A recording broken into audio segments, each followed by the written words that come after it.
All right. So my takeaways from my challenge, and the thing is, okay, as entrepreneurs, as creative, as individuals, we have that vision. We know where we want to go, right? We have that vision. We have that idea that okay, if I only do this stuff I will grow. But the thing is, as we go into that journey, we hit stumbling blocks, we hit fences and stuff, and we waste so much time figuring out how to do it, and we completely we waste time. We waste time and we waste money. So the question that we should be asking is not how to do it, but is who can do it for me. It's I'll use golf as an example.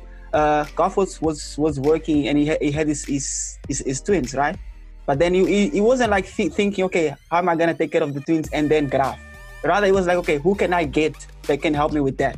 To understand, and this is where the mindset should be. This the mindset that I need to force myself into. It's not how to do it; it's who can help you, who can you pay, who can you call that he can solve that problem faster, and the two of you all or you can move forward. So it's not motivation that makes you to think like this. I'm not motivated to get someone. I'm not motivated to spend money. It's something that okay, I just need to realize that I need to do it. Something that I've learned just this week is that none of these people speak about motivation. None of these people speak about, okay, I need to be pepped up to create a funnel. I need to be pepped up to build up my business. It's something that, okay, I don't have money. I need to do something and I need to get it done. That's it, regardless of whatever is happening. To understand. For instance, we look at this situation, look at this pandemic. People are losing jobs. We don't know what's gonna happen. We are on uncertainty times. But we're not like, okay, I'm waiting for the motivation for me to do something. No, we'll be like, okay, numbers are going down. We need to do something. Wake up, let's go. It's like this. It's simple like this. I'm not motivated. I'm not. Oh, I'm so amped. No, you need to get it done. The motivation comes from there. Like that, the motivation is already new. It's not something that, okay, you go and buy in the shop. It's already new. By you getting it done, the motivation comes. So just two things. It's not how to do it, it's who can help you to do it. And the second is motivation. It's overrated. I've realized that now, honestly speaking. Motivation is, yes, we need to motivate others. We need to push other people. We need to pep each other up. It's important. However, it's already new. We just throw paraffin into the fire already, let me say, because it's already new. You need to realize that you need to do something about your situation, otherwise you won't move forward. That's simple as that. So that's my takeaway, guys. Kristen, nice. Jamie, nice. Our life is what our thoughts make it. Awesome, cool. So what I'm going to take away from this, right? Sometimes people wake up in bed and they're like, oh, I woke up in the dark side of the bed, I'm moody, or maybe you're in traffic and you're getting a bit agitated because the person in front of you is taking forever, or just being crazy on the road, and so you start swearing, you start shouting, you go ballistic, and that sets the mood for the day, right? But we need to take a step back, and that's also what the book says, like take a step back and actually look at the situation and look, is it worth it reacting that way or responding that way? Is your thoughts, is your day really going to be on this specific reason now? Are you really going to allow outside influences to influence the way your day is going to go? How are you going to see your life as well? So basically, the book also says, if you're thinking positive thoughts, your life is going to be positive. If you're thinking success, you're going to be successful. However, it's not just about thoughts that is going to get you through life, right? Obviously, the thoughts puts up action as well. But it all starts with you waking up in the morning, put your feet flat on the ground and thinking, today's going to be a great day. I'm going to kill it. I'm going to succeed. I'm going to be positive, What can I do better today? So that is the kind of mindset that this passage is teaching me. And also what I've taken out of this is not reacting in the moment because of my specific emotion. I need to actually look at the situation, sit back, right? Think about it. Think about if my reaction is going to be worth it, right? Think about if my emotion in this time right now is going to be worth it. Is it going to make me succeed? Is it going to make me feel better about myself? Or is it going to make me feel more upset, more angry? So this is why I actually thought this is quite powerful, because it's actually for myself, and I think maybe each of us also do struggle with this sometimes. So I'm going to just interview quickly. So basically, you are in control of your thoughts. You are in control of how you think. how you feel, and also your emotions as well. And our mind is such a powerful thing that as much as you know that, you cannot blame other people for making you feel or think a certain way, because you can control that. If you maybe were in an argument this morning, right? You can control how you feel after that. You can control how the argument even went, because it doesn't have to be an argument. It can be a disagreement, right? But you don't have to react in a certain manner for it to become an argument.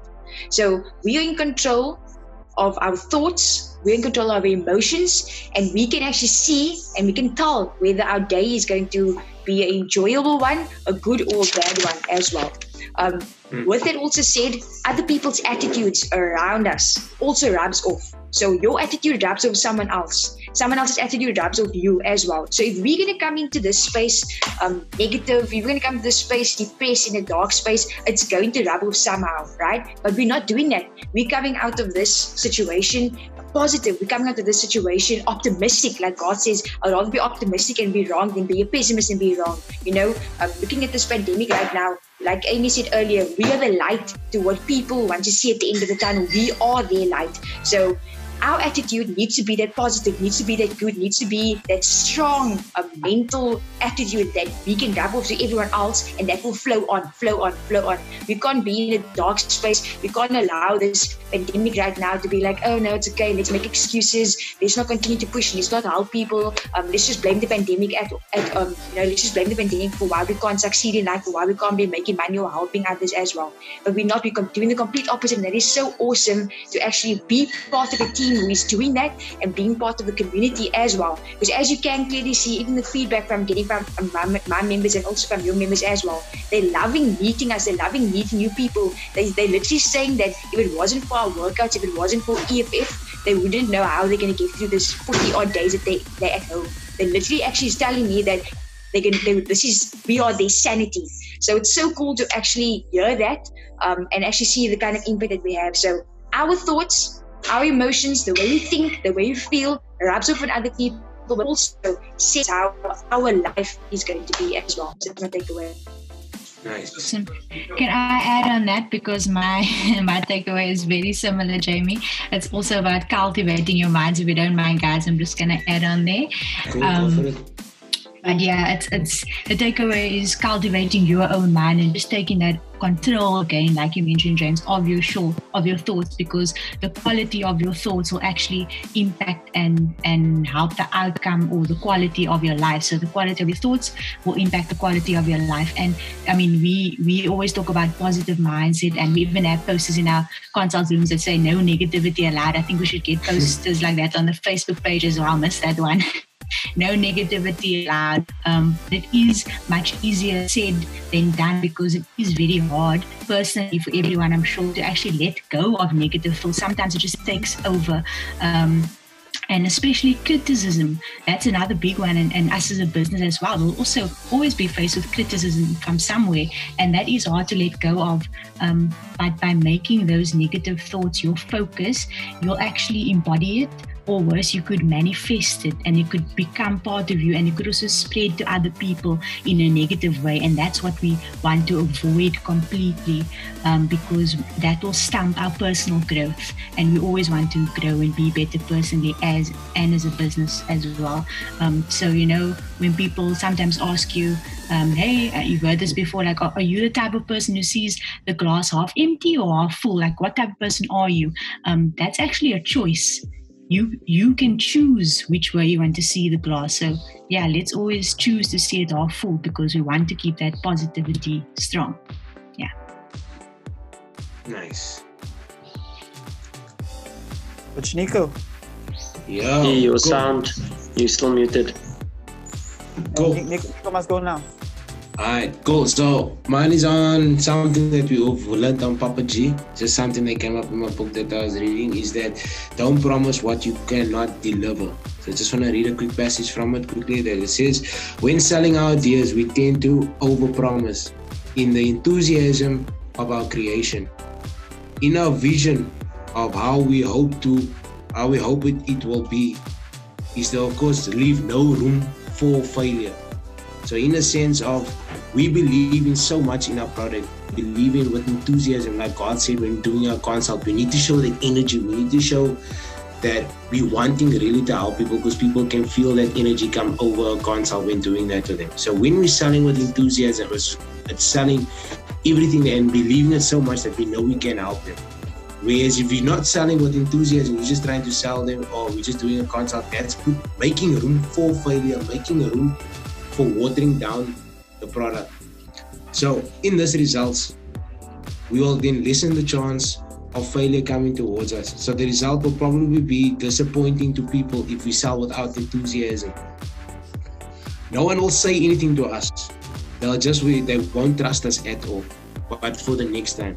So when it talks about, like God always talks about, selling with enthusiasm, speaking, listening, understanding what the client is wanting, understanding as to what their problem is and how we can help them, and take that into context of they are the people that need the help, not us wanting to help them.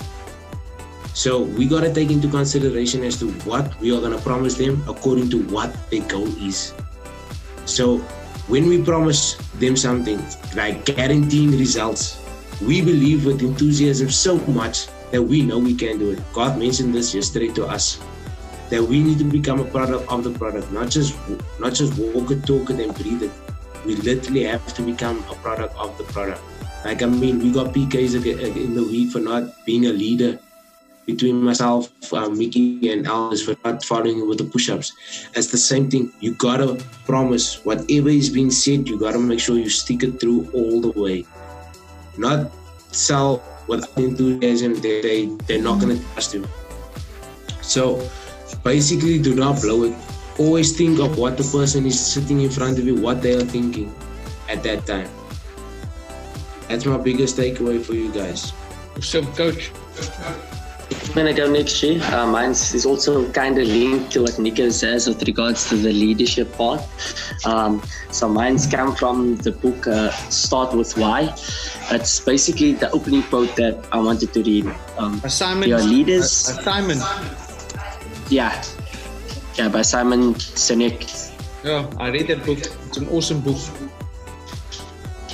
Okay, so this is the opening quote. There is, there are leaders and then there are those who lead. Leaders hold a position of power and influence.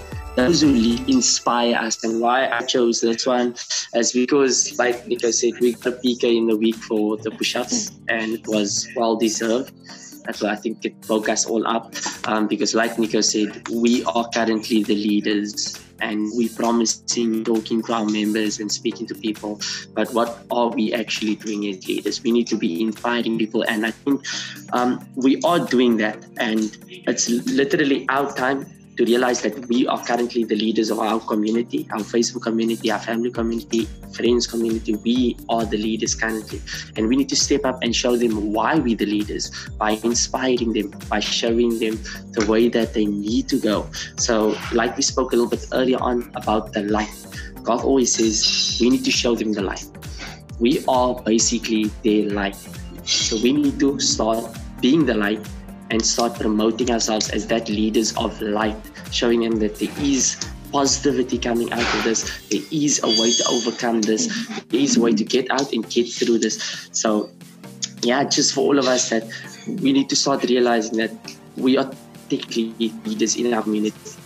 And we need to step up to the plate and be that leaders, holding each other accountable, holding our family, holding our friends, holding the entire community accountable, whether it's work, whether it's fitness, whether it's just staying positive, keeping your head up strong and keep moving forward. That's something that we need to do and keep doing. Yeah. Awesome. Okay, so I'll go next. Amy. So I'm still reading the book by Robin Sharma. And today's chapter goes like this. Life helps those who actually help themselves. And the book that said this comes from personal experience. So whatever you are going through, it will come from your experiences. And I really like this section. And they mention that don't be that person says if it's meant to be, that it's meant to be, because we know that that's not true. Like our lives are not scripted by the invisible hand. Like that kind of talking, like it just it breeds victim speak. So, and it just breeds like fear, the fear of failure, the fear of rejection, the fear of not being good enough, and like fear of success. So yeah, like that kind of language, it lacks a sense of personal responsibility, and it comes from people who are afraid, like that are living with fear. So yes, like of course nature does come into play, and like of course we can't control everything, and things happen like out of our control, like this pandemic. But just the most important thing is that like how are we gonna get through it? We're gonna get through it by helping ourselves firstly, and then by breeding that light, like we all are speaking about, breeding that leadership, breeding that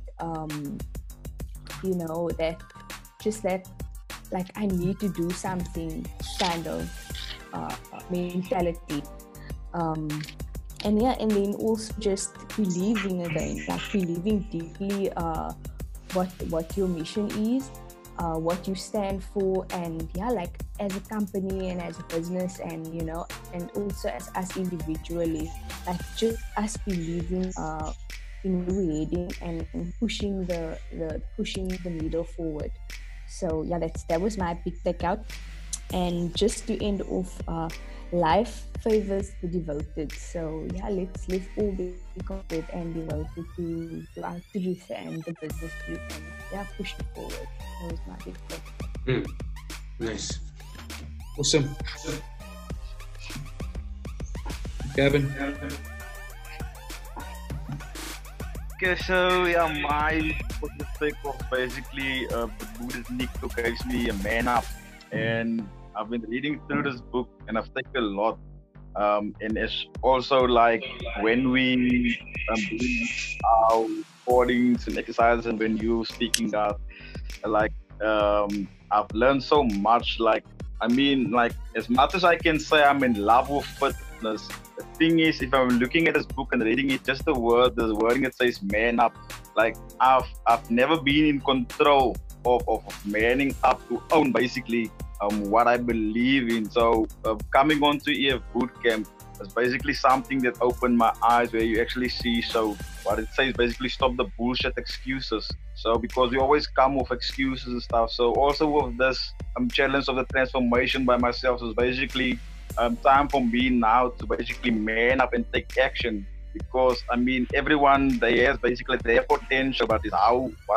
you use that potential. And I must really say that in this time, or in this 2 weeks, I've learned quite a lot, and I'm eager to learn more. And this book really just put my mindset just on another verge, basically the ways of how to man up and what you need to do. So like you say, you need to be the product of the product. So for me, in order to basically trying to change other people's mindset, I need to change myself first. I need to man up and basically take action on my part before I can go out there and preach to others. I'm not ready. I'm not man enough to change myself in order to give them those thoughts, change themselves. So basically that's it from my side. Awesome. That's a great takeaway. Well done. Well done. All right, guys, here's my takeaway. So this was my takeaway from yesterday. That's why I called this meeting. And I said, shit, I need to speak about this. That's why I called it for today. All right. In my diary, as I always do, first thing that I always do is speak about the day. It's a beautiful day. Thank you, God. Such a beautiful day. It's great to be alive. I appreciate everything. I appreciate the life. I appreciate my pulse. I appreciate the fact, like Jamie said, I can get up and put my 2 feet on the ground, and instantly I can change my mindset to how I want to feel for the day. Okay? I thank God for that peace that God has given me. I thank you. I'm creating a team and a business and a family that is built to last. That's my big takeaway here. It's all built around built to last. Okay? We're going to be built to last. The most pressing question I've had on my mind for a very long time has been, what am I going to do with my brick and mortar locations continuing after this pandemic? What am I going to do? And you know, reading that piece that I took out of Good to Great, which is a precursor of Built to Last, which was their first book, and then they came up with Good to Great. I think I found my answer as to what I'll be doing with the brick and mortar locations to continue. We want to thrive. That's how our mindset is built. That's what we instilled in ourselves. We not just want to survive. We're here to thrive, right? Like Bedros asked a question yesterday. He said, "What would you guys rather be? A weed or a beautiful flower or a beautiful orchard? What would you rather want to be right now?" What? Okay, let me ask Jamie, what did you want to be? A weed or a beautiful flower? Sorry, it's a beautiful flower. Blooming. Janika, what did you want to be? A weed or a beautiful flower? Gavin, what do you want to be? A weed or a beautiful flower? I think I'll go flower for the only. weed. Flower all the way. Okay, Niko's a flower. Gavin's a weed. Amy, what do you want to be? A beautiful flower or a weed? I want to be a flower. Of course you want to be a flower. What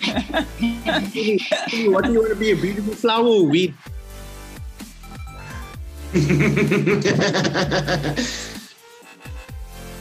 Ilya, you a flower or weed?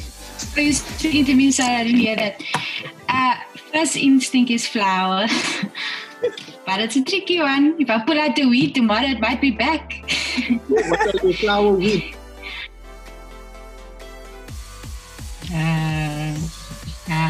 Flower is instinct. So just choose what you're going to be. Mikhail, what you a flower or weed? I am a flower, Chi. I don't want to be one. I am a flower. Okay, so you're a flower. Alvis, what you a flower or weed? Yeah, I'm also thinking, I mean, it might be tricky though, but... No, okay. What are you? There's nothing here. What are you? What do you believe? I'm a flower. I'm expanding. I'm glowing. I'm blooming. Okay, so I'm a flower. All the flowers, put your hands up quickly. All the flowers, put your hands up. Okay, we got 10 minutes left. All the weeds, put your hand up. All right. Here's the thing. You don't want to be a fucking flower, okay? You want to be a fucking weed. Because a weed grows out of anything. You can't kill a weed. You pull out a weed, what happens? It comes back. It comes back for you. Okay? A weed can go for days and months without water, without recognition, without love, without anything. But what happens to a weed? It spreads. It grows. Yeah. A flower, what happens to a soft, beautiful flower? You touch it once, it dies. It lives and it's gone. Okay? That's a flower. We're not flowers, guys. We are weeds. We are cockroaches. That's what we are. That's our power. We're not here to be a beautiful flower and then we die. Right? We built to last. Okay?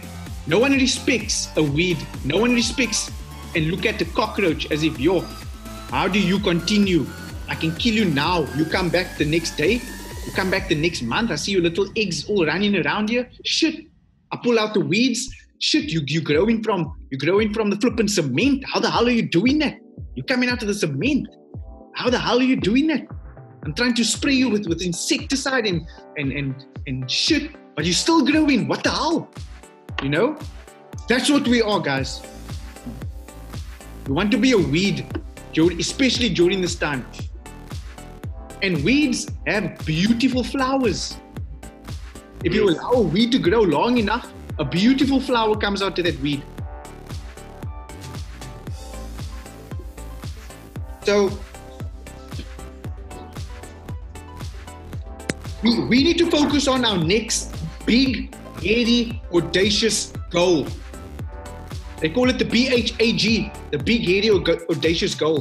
What do we preserve and what do we change? That has been my whole focus, my whole conundrum. What do we preserve? What do we change? How do we change? How do we go from good to great? Okay, you must have 4. You must enable these 4 findings and key ideas. This is what I've learned. And it's things that we've been building on since, I would say, since we started EFA Bootcamp 2011. The idea was inceptualized in 2010. But I can go back further and say, no, it was actually inceptualized in 2004. And a build up. Like all these trainers now wanting to go online. Cool, you can go online. But you can't build something from good to great by just starting it like this in this time. It takes time. So what they've done is they looked at all the big companies, right? They looked at all the massive companies. They looked at Walmart, for instance. Everyone thinks Walmart has 38,000 stores. But Walmart started in 1944 with one location, a small little store by Sam Walmart. Okay? 7 years later, did he only open up his second store? 7 years later, did he only realize he opened up his second store? I mean, figure out how to open up his second store. He went through world wars. He went through economic downtimes. They talk about these depressions that they all went through and how they, number one, how they core values and how they changed. They kept their core values, something Amy spoke about, and how they changed. We've got 5 minutes left. I'm going to try to finish. Okay? So number one, here are the 4 findings. Sam Walmart, by the way, opened up more locations after 20 years. After 20 years, going through depressions, going through massive stock market crashes, going through everything. Okay? But it's a culmination of an idea, and then CEOs come in afterwards. Massive, and they take over. But they did it through 4 key ideas, and I want you guys to focus on this because I always speak about this type of thing. Okay? Clock building, not time telling. Clock building, not time telling. We need to build an organization that can adapt through multiple generations of leaders, of multiple product life cycles. Okay? The exact opposite of being built around one single great leader or a single great idea. So I don't want, the only way if is able to grow is if we have multiple leaders. It can't be just me. If I must die right now, what happens if it falls? Because it's only my ideas. It's only me guiding my team. It's only me pushing my team. That type of concept, that type of model will never be built to last. And that is why I want to build a team. I want to give more leaders, get more leaders out there. That you guys can take over. It doesn't depend on me. And that's the only way we're going to build a product that's going to last through this pandemic. We all need to be builders. Clock building, not time telling. Not time telling. Okay? Genius of and. Embrace both extremes. Genius of and. Capital A-N-D. And. Listen up. Embrace both extremes. on a number of dimensions at the same time. Instead of choosing A and B, figure out how to have A and B. Here's an example. Purpose and profit, continuity and change, freedom and responsibility. So instead of us choosing A and B, choosing the one, we need to figure out how to have A and B. Our core ideologies, we spoke about our core ideologies, okay? We know what our manifestos are. We know exactly what our manifestos are. Our manifesto is epic bootcamps, we get shit done, we take massive action, we play to win, loyal to the goals, make results happen, define their own destiny, create their own luck, take no nonsense, accept no excuses, build their own destinies, change the world positively, we get shit done. Right? We need to know that's our manifesto. We need to know also what's our core values. And we spoke about our core values. We spoke about our passion, our passion, the 3 circles, passion, right? What's our passion? Right? You guys remember that? Economic. Right? We spoke about the passion. We spoke about what we want to be the best in the world. We spoke about our economic engine. Right? We still have our core values. We know what our core, that's our inner, that's what's inside of us. But we need to make changes as well. So listen up. Our core ideology, instill core values, essential and enduring, and core purposes beyond just making money. Okay, we need to think beyond just making money. The money's going to come. It's like people wanting weight loss, fitness, strength.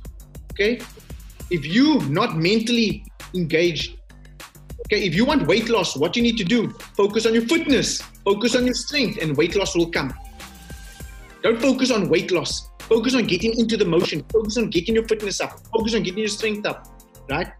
Beyond just making money, we're not here just to make money only. Principles to guide decisions and inspire people throughout the organization over a long period of time. Number 4, preserve the core, stimulate the progress, stimulate the change. We're going to preserve in our core values, guys. Understand that. Who we are as a team product. But we're going to be changing with time now. And that is what the great companies have done through the Great Depressions. Through the greatest of depressions, they built to last. They held on to their core values, but they changed. Preserve the core ideology as an anchor point while stimulating improvement, innovation, and renewing everything. Okay? Changing protocols, changing practices, changing strategies while holding our core values and purpose fixed. We set goals and we set a new, big, hairy, audacious goal, right? Which is now online, which is now to build things for Ginger Love, which is now to help personal trainers pivot on board. We need to preserve our core ideology. Okay, so first of all, the first thing is we're not going to be able to build to last even through this pandemic stages if we cannot grow leaders. Okay, each of you cannot man up in everything that you do in your own situations. All right. So no clock building, not time watching. Build an organization that's adapt through multiple generations. This is how these good to great companies have been built. It's not 5 years, 10 years, talking 20, 30, 40, 50, 100, 120, some of them. Because the model is based around not one leader. And when the leader dies, everything is destroyed. The model is based around growing a generation of leaders.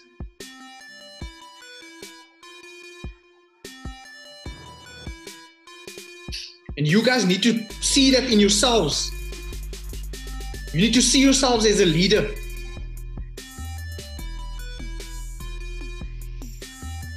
Okay? You can't continue accepting that you are not a leader. That you can't be in my position. That you can't do what I do. You can't tell yourself that. Okay? Like Nico can't say, nah, God can go and think, I will run the situation for him, I'll run. No, that is weak mindset. Because Nico will still be waiting on me. Like I'm the government, like everyone else is doing outside there now. Waiting on government to give them the green light. Let's go. And then they give them the green light. It's like, oh shit, there's nothing happening out here.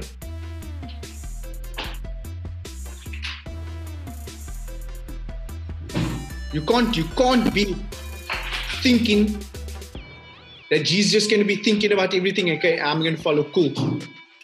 You guys need to get into the mindset that you're going to have to build yourself over time, over years, okay, to get into leadership roles. All of you. We need to be able to build multiple products. All around our core values of what our beliefs are. Now I'm going to go with number 2 again, genius of and. The genius of and. Embrace both extremes on a number of dimensions at the same time. Instead of choosing A and B, figure out how to have A and B. You understand that? You can't choose A or B. You need to figure out how do we use A and B. How do we go from being purpose-driven and profit from being purpose-driven? You understand? We can't just be purposeful and make no profit for ourselves or money for ourselves. You understand? We can't choose or. We have to be doing both. How do we become purpose-driven and profitable? We want to be both, right? Correct. How do we have continuity, which is our core values, continuity, and we still change? And we keep adapting to whatever change needs to happen. We are the innovative fitness formula. Never forget that. We are the innovative fitness formula. That was the brand name. The innovative fitness formula. We adapt.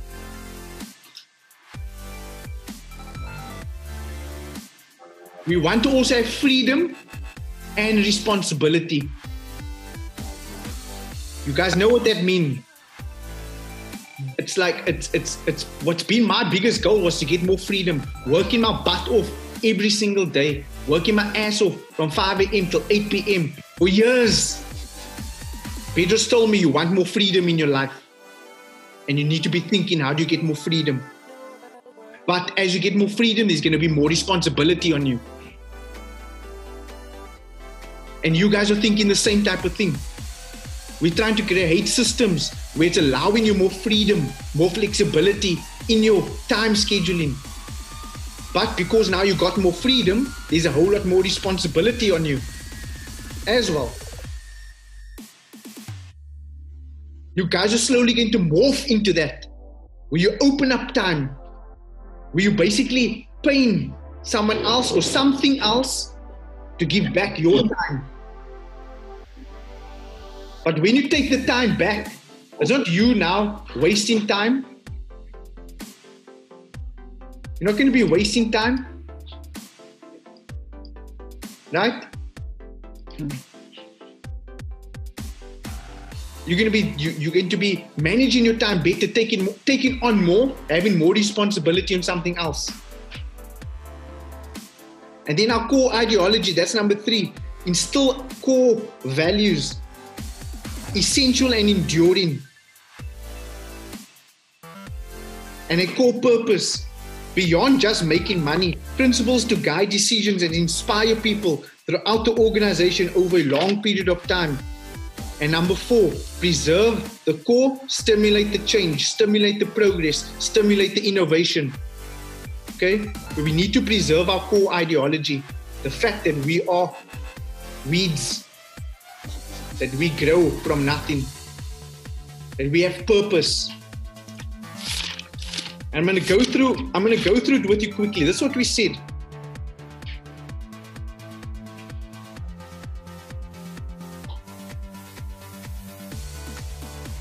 We eliminating class distinctions amongst members, amongst ourselves. We eliminating team hierarchy. And I keep on telling you guys this. And creating egalitarian meritocracy that aligns members, our teams, and management of teams, and our financial interests. We need to understand what our ideas are. Like Amy said, we need to understand our core values as a team. And we talk about it every day with each other. We try to instill it in each other every day. We know what that is. But our next step to become great, and guys, we can become so great as a company, as a brand right now.